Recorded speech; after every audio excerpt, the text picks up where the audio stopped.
Shalom teman-teman yang diberkati oleh Tuhan. Kembali bersama saya di channel My God is Great. Di video kali ini adalah sesuatu hal yang luar biasa untuk kita dengarkan bersama sehubungan dengan Parakletos. Parakletos di dalam konteks Injil Yohanes pasal 14 ayat 16 itu merujuk kepada Roh Kudus yang akan datang sebagai penghibur, sebagai penasehat, sebagai pembela bagi iman orang Kristen yang percaya kepada Yesus Kristus. Akhir-akhir ini adalah ada beberapa polemikus Islam.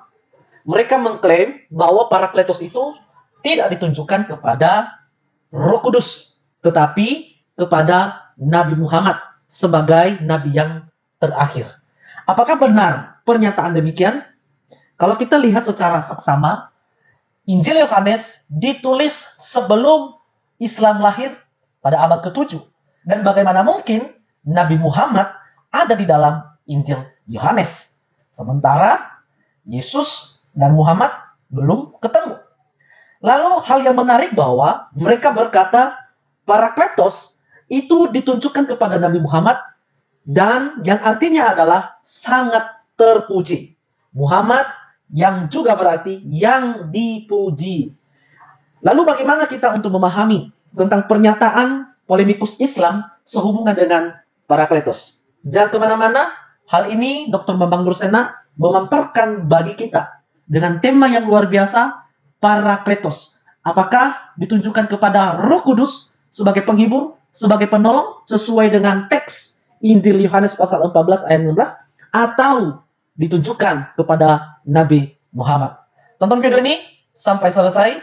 Tuhan Yesus memberkati kita sekalian. Amin.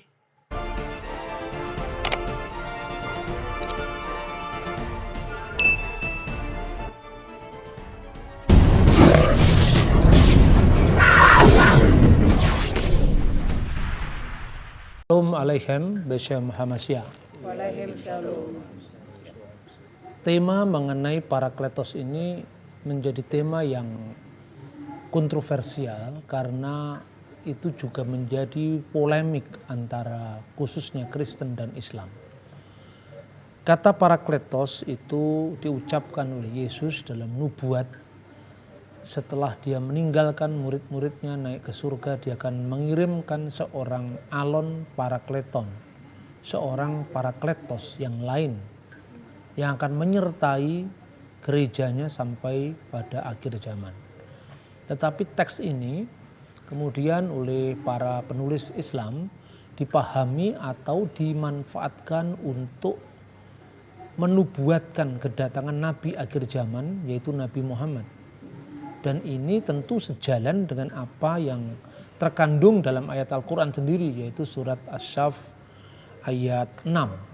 Di mana dikatakan bahwa Nabi Isa itu memberikan kepada Nabi Israel kepada Bani Israel sebuah janji bahwa akan datang Nabi sesudahku yang namanya Ahmad.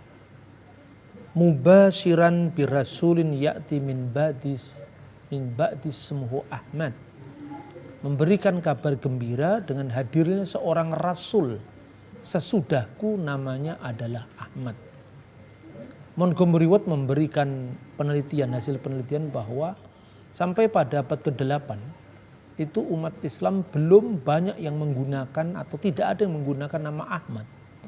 Sampai setelah dalam perkembangan kata Ahmad itu dipahami sama dengan Nabi Muhammad, maka kemudian nama itu diidentikan. Kebetulan antara nama Ahmad dan Muhammad itu memiliki akar yang sama, yaitu terpuji. Makanya Ahmad, Muhammad memiliki arti yang sama yang dari akar kata terpuji.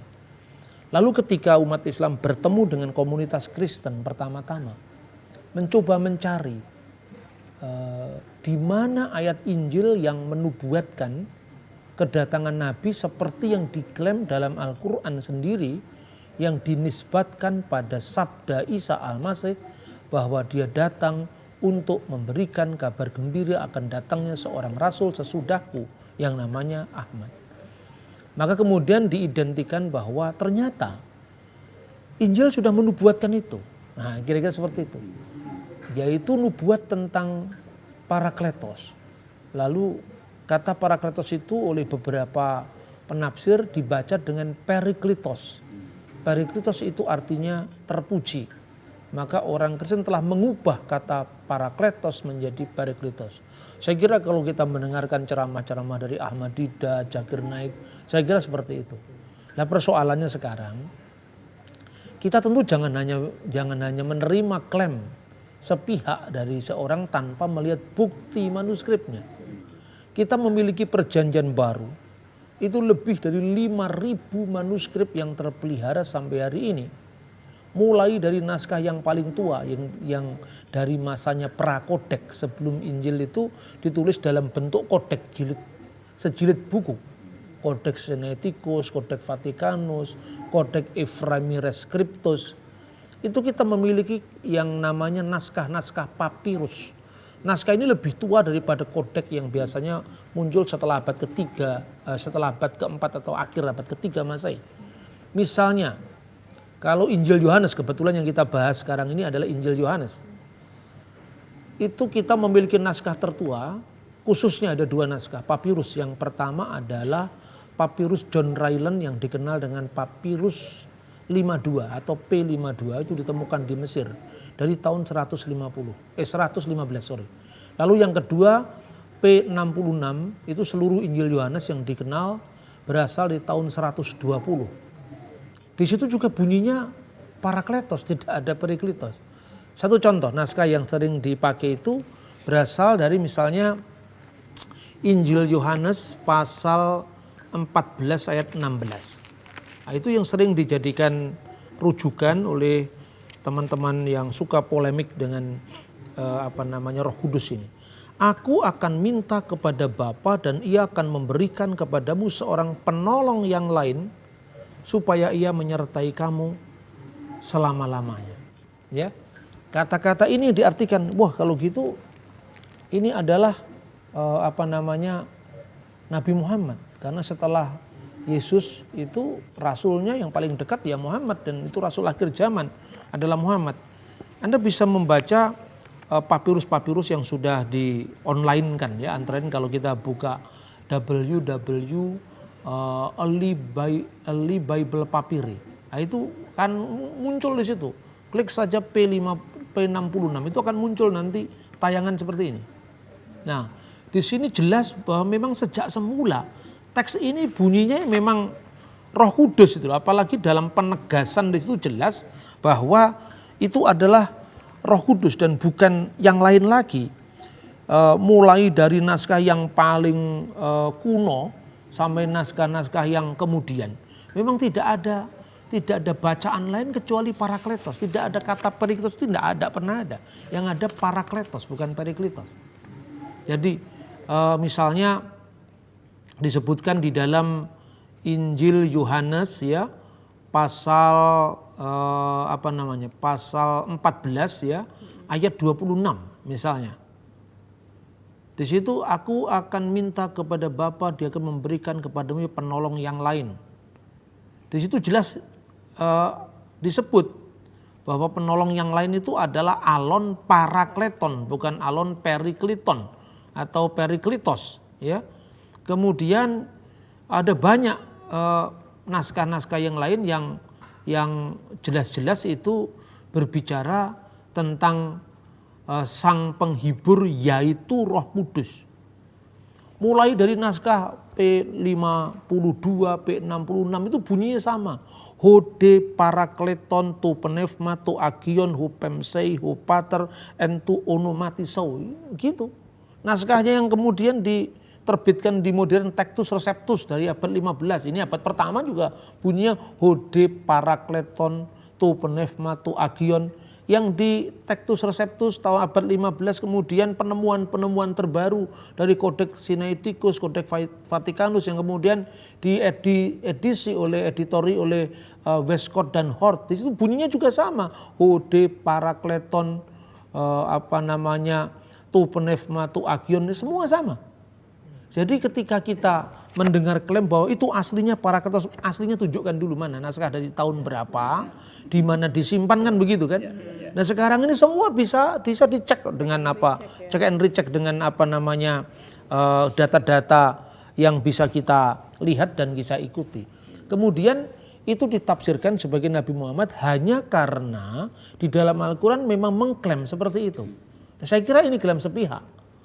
Jadi kita tentu di kalangan teman-teman Kristen kan biasanya begini, biaran aja lah itu kaum polemikus. Tapi kadang-kadang saya mikir ya, itu banyak intelektual Muslim yang nggak polemikus pun juga mengartikan seperti itu. Jadi artinya ketika kita membahas ini bukan berarti kita juga ikut mau jadi polemikus, enggak. Kita hanya meluruskan, ini kan kitab suci kita ini kan. Bukan kitab suci Islam kan, yang ditafsirkan itu kitab suci kita.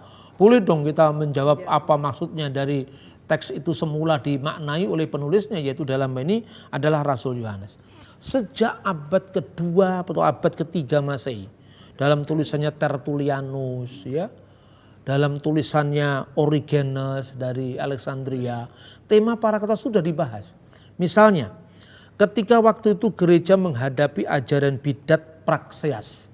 Praxeas itu seorang bidat yang mengajarkan bahwa Parakletos itu tidak bekerja di dalam gereja. Maka apa yang dikatakan oleh Bapak Gereja saat itu, bahwa kata Tertullian, Parakletos telah berhasil menyelesaikan dua pekerjaan iblis sekaligus. Yang pertama, dia mengusir Parakletos dan menyalibkan Allah Bapa. Karena mereka mengidentikan putra Allah itu identik dengan Bapa. Jadi sebetulnya yang dibahas di sini pertama kali ajaran yang menyangkal Roh Kudus.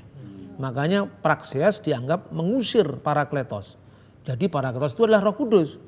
Tidak pernah ditafsirkan sebagai nabi dari awal-awal. Dia telah mengusir, Praxeas telah mengusir Parakletos, artinya mendustakan peranan Roh Kudus. Yang kedua, dia telah menyalibkan Allah Bapa karena menyamakan putra Allah itu dengan Bapanya. Padahal dalam ajaran Tritunggal itu kan diskresi non separati. Bapa, Putra dan Roh Kudus itu memang dibedakan dalam personalitas. Jadi Bapa bukan Putra. Kalau Bapa sama dengan Putra, ketika Putra Allah disalib kan di surga habis. Karena Bapa ikut disalib kan. Bukan seperti itu ajaran, karena dia dibunuh dalam keadaannya sebagai manusia. Nah, jadi artinya apapun penafsiran tentang Tritunggal, tentang menghadapi bidat modalisme, kan itu modalisme bahwa Bapa itu ya Putra, Putra itu ya Roh Kudus, Roh Kudus itu ya Bapa gitu loh. Jadi dibahas oleh Tertullian yang sekaligus ketika dia menegaskan bahwa Tritunggal itu una substantia tres persona, satu substansi dalam tiga personalitas, diskresi non separati, artinya bukan person seperti personnya Pak Wisle, personalitinya Pak Gimbong, personalitinya Mas Yogi, bukan seperti itu. Itu kan personalitas psikologis, itu psychological personality. Pemahaman seperti itu tidak ada dalam gereja mula-mula. Kata person itu juga personalitas itu bahasa Latin terjemahan dari bahasa Yunani hypostasis. Dalam bahasa Aramnya pneuma, dari kata pneuma menjadi kata oknum. Tapi oknum dalam bahasa Indonesia itu beda dengan pneuma bahasa Aramaik. Oknum bahasa Indonesia itu dua oknum tertangkap sabu-sabu, itu kan memang terpisah satu sama lain, kan berbeda kan. Padahal bukan seperti itu dimasukkan Bapak Gereja, karena pneuma itu diskresi non separatif, bisa dibedakan dalam peran. Tetapi wujudnya satu, karena Allah itu hanya satu. Yang satu dengan Bapa itu firman Allah yang kekal di dalam diri Allah, dan roh Allah yang kekal dalam diri atau wujud Allah itu. Tapi ketika firman itu berinkarnasi menjadi manusia, dibedakan antara wujud Yesus dalam kemanusiaannya dan wujud dalam diri Bapa sebagai firman-Nya. Seperti pikiran saya tinggal dalam diri saya. Ketika pikiran saya tertulis jadi buku, buku saya disebarkan di seluruh penjuru Nusantara ini, dari Sabang sampai Merauke, berjajar pulau-pulau misalnya, ya kan? Di satu pihak buku saya bisa tersebar di mana-mana, orang bisa mengatakan buku itu penjelmaan pikiran saya, tapi kertasnya itu bukan saya. Maka bisa dibedakan, yang disalibkan itu adalah kemanusiaan Yesus, dia dalam keadaannya sebagai manusia. Lah kalau Praxeas itu mengartikan bahwa Bapa kok sama dengan Putra, berarti ya Bapa disalib. Masa Allah dalam wujud ilahnya disalib, kan tidak mungkin. Artinya pada zaman itu, zamannya Tertullianus, zamannya Origenes, itu bapak-bapak pemikir Kristen mula-mula itu, artinya saat itu tidak pernah ada orang mengartikan Parakletos itu seorang nabi. Padahal itu dari awal yang dipahami Roh Suci. Tapi kenapa Roh Kudus disebut sebagai penolong yang lain? Karena di dalam Injil, di dalam surat 1 Yohanes pasal 2 ayat 1, jikalau kita berbuat dosa, kita memiliki seorang perantara kepada Bapa. Pengantara itu bahasa aslinya Parakletos. Dalam bahasa Yunani modern, Parakletos itu diterjemahkan advokat. Advokat, jadi artinya pengacara. Pengacara itu kan mengantarai para pihak yang bersengketa. Jadi dalam bahasa modern pun bahasa Yunani Parakletos itu pengacara. Artinya penolong, penghibur, pembela, ya seperti itu. Maka apabila kita berbuat dosa, kita memiliki pembela antara Bapa dan kita. Disebutkan Parakletos exumen proston patera. Parakletos kepada Bapa, Yesus Kristus dikaion, yaitu Yesus Kristus yang adil. Di sini Yesus disebut Parakletos. Makanya Roh Kudus disebut Parakletos yang lain. Aku akan meminta kepada Bapa agar mengirimkan alon Parakleton, penolong yang lain. Nah, inilah konteksnya. Maka Roh Kudus itu disebut alon Parakleton, yaitu penolong yang lain. Jadi dalam kita menafsirkan teks-teks keagamaan, kita tentu tidak bisa hanya mengandalkan kesamaan bunyi, kemiripan bunyi, tidak bisa. Harus dilihat teologinya secara utuh seperti apa. Karena dalam sepanjang sejarah gereja saya katakan tadi, kata Parakletos tidak pernah diartikan sebagai seorang nabi. Bahkan bukan hanya itu, di dalam pengharapan mesianik Yahudi pun sebetulnya Parakletos itu adalah Menahem. Menahem itu adalah pembela. Dan pembela itu adalah gelarnya Sang Mesias yang akan datang. Itu juga diartikan itu sosok Sang Mesias, bukan dalam pengertian nabi, itu bukan. Ya Mesias memang nabi, tetapi artinya konteksnya di situ adalah gelarnya Sang Mesias, karena Mesias itu adalah penolong kita, pembela kita, pengantara kita. Maka ketika Sang Mesias untuk sementara waktu menyiapkan tempat bagi gerejanya, dia naik ke surga, lalu dia mengirimkan seorang penolong yang lain. Nah, ini menjadi tema yang menarik dalam diskusi-diskusi Islam Kristen dari abad-abad permulaan, abad ke-8, ke-9, ke-10 sampai di era modern. Nah, tentu seperti yang tadi tuduhan yang diarahkan oleh Ahmad Didat untuk kekristenan, bahwa Parakletos itu ternyata aslinya Perikletos, itu tidak bisa dibahas dalam terang evidensi manuskrip. Dalam teks-teks asli memang tidak pernah ada kata Perikletos itu. Nah, itu yang pertama. Kemudian yang kedua, dalam konteks dialog Kristen Islam, seringkali kita ini hanya mengandalkan pada sumber-sumber sekunder. Saya kira sehebat apapun Ahmad Didat itu pinter ngomong atau Zakir Naik pinter ngomong, dia tidak pernah di luar kepala mengutip teks-teks berbahasa Ibrani, Yunani atau Aram. Lalu kepakarannya di mana? Kalau sekedar lancar berbahasa Inggris tidak perlu bicara tentang Parakletos kan? Iya toh? Karena apa? Yesus tidak berbahasa Inggris, Yesus tidak berbahasa Jerman. Apalagi Ahmad Didat mengatakan itu Alkitab dalam bahasa Swahili, tidak perlu itu. Sehebat apapun Purbacaraka ahli di dalam bahasa Jawa kuno, nggak ada hubungannya dengan Yesus itu. Ya, itu cara atau metodologi yang kita pakai di dalam ilmu agama-agama sebagai ilmu yang benar-benar menempatkan agama-agama itu pada proporsinya masing-masing. Jadi bukan lagi pendekatan polemik mencari pembenaran, bukan kebenaran itu. Pendekatannya kalah atau menang ya. Tapi benar-benar pendekatan yang didasarkan atas teori ilmu-ilmu agama, religion wissenschaft, yang menetapkan agama-agama itu pada presuposisi masing-masing. Sehingga tatkala Islam misalnya mengembangkan sebuah kristologi tersendiri, Islam itu bukan mengakui Yesus sebagai Tuhan, itu sah-sah saja. Tapi tidak perlu harus membajak kitab sucinya orang dan memaksa-maksakan untuk kepentingan Islam.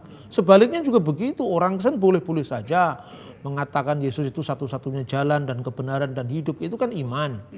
Tapi tidak perlu membaca Quran atau membaca hadis bahwa ternyata Quran sendiri mengaku Yesus lah. Kalau Quran mengaku Yesus, kenapa harus ada agama Islam? Pendekatan semacam ini fair menurut saya. Tapi kalau pendekatan misalnya ya ada seorang yang mencari-cari ayat Alkitab untuk membenarkan ajaran Islam atau sebaliknya mencari ayat-ayat Al-Quran untuk membenarkan agama Kristen, saya kira itu tidak fair. Dan secara metodologis juga tidak bisa diterima itu. Saya kira itu metodologi yang harus kita sepakati supaya diskusi kita menjadi enak. Jadi saya mengistilahkan itu sebuah imperialisme doktriner. Jadi mencari-cari kitabnya orang untuk pembenaran kita itu kurang pede menurut saya. Kalau iman Kristen ya Alkitab dong, nggak usah cari-cari Al-Quran. Cuma kalau memang dalam diskusi-diskusi kita itu mengutip Quran dan sebagainya itu kan sejauh ayat-ayat itu dipahami dan kemudian ditafsirkan secara Kristiani. Itu yang kita harus meluruskan. Saya pikir itu yang bisa jadi catatan awal dari diskusi kita tentang tema Parakletos ini. Nanti kita akan bisa sambut dengan diskusi-diskusi yang lebih panjang karena waktunya masih cukup banyak dari kita membahas tema tentang Parakletos ini.